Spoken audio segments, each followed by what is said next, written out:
Hello বন্ধুরা, সবাই কেমন আছো? এই কদিন ওয়েদারটা কিন্তু বেশ ভালোই দিচ্ছে, তাই না বলো? গরমটা কমে গেছে। আর আমাদের মতন প্রেগনেন্ট মহিলাদের তো একটু ওয়েদারটা ঠান্ডা থাকলেই ভালো। যাই হোক, ব্রেকফাস্টে আজকে করছি গোলা রুটি। গোলা রুটি এমনি এমনি খেতে কিন্তু ভালো লাগে, প্লাস একটুখানি সস বা মেয়োনিজ দিয়েও ভালো লাগে।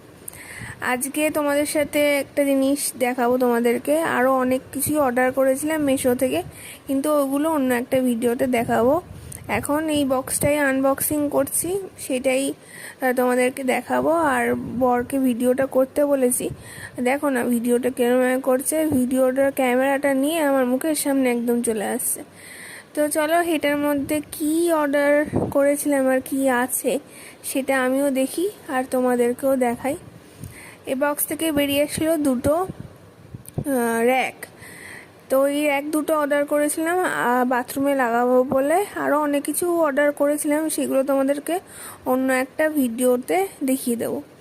এইটা তো তোমরা জানোই, ওই হুক লাগানো সিস্টেম থাকেই, তো ওগুলো দিয়েই একটা লাগাতে হবে। সন্ধেবেলার টাইমে খিদে পাচ্ছিল, তাই এই ঘটি গরম যাচ্ছিল, তাই বললাম বরকে একটু কিনে দিতে। আগেকার সময় ছোটোবেলায় তো এগুলো 5 টাকায় 10 টাকায় পাওয়া যেত, তাই না? এখন 20 টাকা করে দিয়েছে, ভাবো। তো যাই হোক, হলো খাওয়া দাওয়া। এখন তো ওই চুটুর পুটুর খেতেই ভালো লাগে বেশি আমার।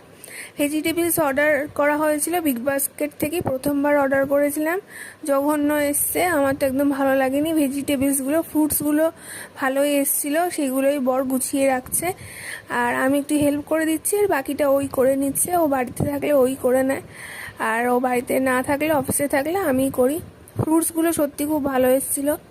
চলো, আজকের মতন এতটাই, টাটা।